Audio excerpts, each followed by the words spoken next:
Um, I think we have to look at India from a perspective of um, the basic population that needs attention in terms of basic literacy. Oh, and suddenly the whole world asks a question that when there are so many illiterates in the country, how are you pressing the point of introducing digital learning? When digital learning is perceived to be very elitist, that only a certain type of schools can afford digital learning, and how shall the twine meet is a question everybody worries about. But I look at it from the point of view of a bigger problem and a smaller problem. From the bigger problem of education itself, the challenge in a country is not really resources in terms of ability to pay for a school or anything. The biggest challenge here is the trained teachers to be able to teach the students. So there is a large population of students who have studied till class 10th, but after 10th they don't know what to do. So instead of addressing the total problem in one subset, you should break the problem into pieces. First of all, address the students who have finished their, say, even class 8th, and see that if we can provide them good means of getting quality education so that they can compete with rest of the population which might have better resources when they finish their 12th, and they can get into an open competitive field. So what Extramarks decided to do was that create software content which could be understood by every child, and this content is layered in its nature.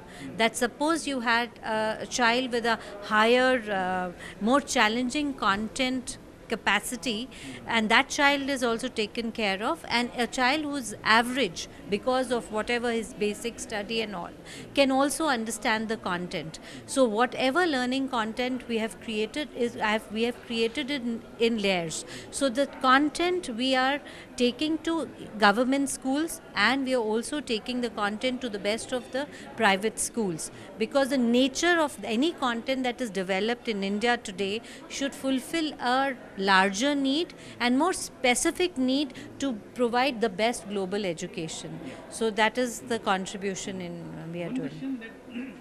How do you see the challenges in the adoption of new technologies in education sector? The biggest challenge of adoption is the school and the teacher.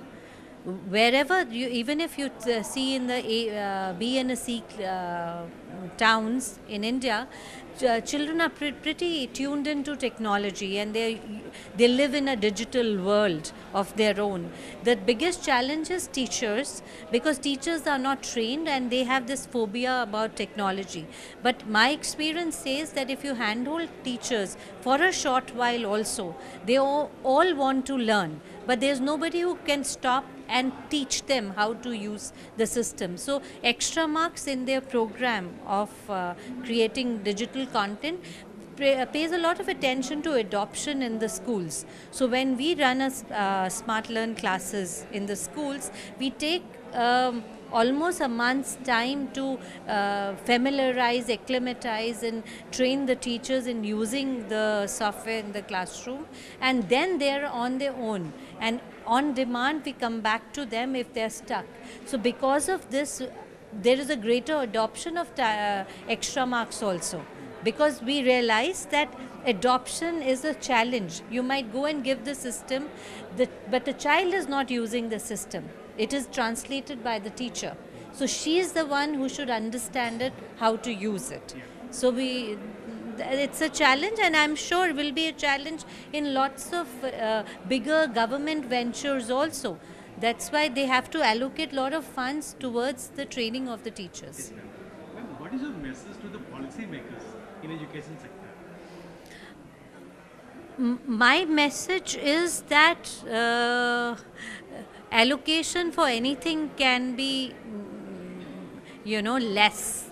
But the allocation is never less for education, because more they allocate in the education, all the other sectors are taken care of. because they will have good quality human resource. So they should, if they want the country, India, to be shining always and growing, they should keep increasing the allocation in the education field. Yeah. What are the future plans of extra marks? Extramarks intends being the number one and is the number one, but number one in terms of the thought leader. We are the ones who have changed the paradigm of digital learning absolutely, because we have focused ourselves to pedagogy rather than externalities of technology. In future, we want to provide a 360-degree solution. We already are in school and after school, but now we want to seamlessly be on every platform that child uses, and we should be a kind of on-demand solution for the child. So that is what we want to be. Thank you so much for joining with us. No, not at